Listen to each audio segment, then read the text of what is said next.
పరిధిలోని మైలవరం బాలికల గురుకుల పాఠశాలలో ప్రపంచ బాలికల దినోత్సవం జరిగింది. ఈ కార్యక్రమానికి ముఖ్య అతిథిగా ఎమ్మెల్యే ఆదినారాయణ రెడ్డి, శ్రీమతి అరుణమ్మ హాజరయ్యారు. విద్యార్థినులకు వ్యాసరచన గౌణ పురుషోత్తం రెడ్డి ఆధ్వర్యంలో నిర్వహించారు.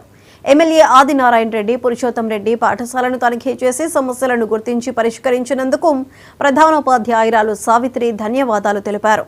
అనంతరం ఓం శాంతి సోదరీమణులు విద్యార్థినులకు విలువల గురించి, మంచి ప్రవర్తన గురించి విలువైన సందేశాన్ని అందజేశారు.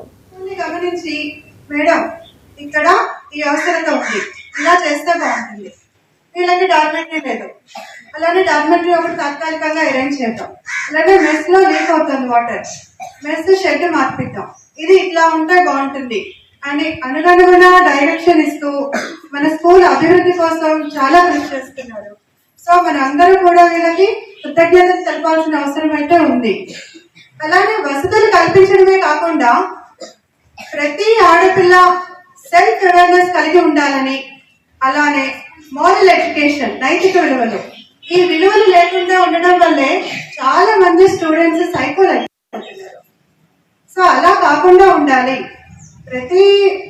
ప్రతి స్టూడెంట్ కూడా ఒక మంచి భవిష్యత్తుని కలిగి ఉండాలి, భవిష్యత్తులో అభివృద్ధిని సాధించాలి, ఒక మంచి పౌరుడి కింద తీర్చిదిద్దాలి అన్నటువంటి ఉద్దేశంతో ఓం శాంతి ఆర్గనైజేషన్ ద్వారా మోటివేషన్ క్లాస్ ని ఇప్పిస్తున్నందుకు ధన్యవాదాలు సార్.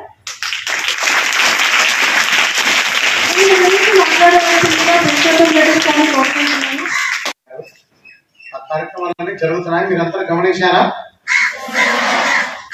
అందులో మీకు ఏదైనా ఇంకా అవసరం అయితే మన ప్రిన్సిపల్ మేడం గారికి దృష్టికి తీసుకోండి. మేడం దగ్గర నుంచి నేను తీసుకొని ఇంకా బ్యాలెన్స్ ఏమైనా ఉంటే అవి భవిష్యత్తులో కంప్లీట్ చేస్తాం. ఓకేనా? తర్వాత ఈ వసతులు కలపడంతో పాటు మీకు 4 మంచి మాటలు మన స్వచ్ఛంద సంస్థ ద్వారా చెప్పి అనేది నా ఉద్దేశం. ఎమ్మెల్యే గారు కూడా నాకు ఆ విధంగా మోటివేట్ చేశారు. దానికి మన ప్రిన్సిపల్ మేడం గారితో పర్మిషన్ తీసుకొని ఈ ప్రోగ్రాం ఏర్పాటు చేయాలి. మీరు శ్రద్ధగా ఆలోచించండి అమ్మా, దీంట్లో మంచిని తెచ్చుకోండి.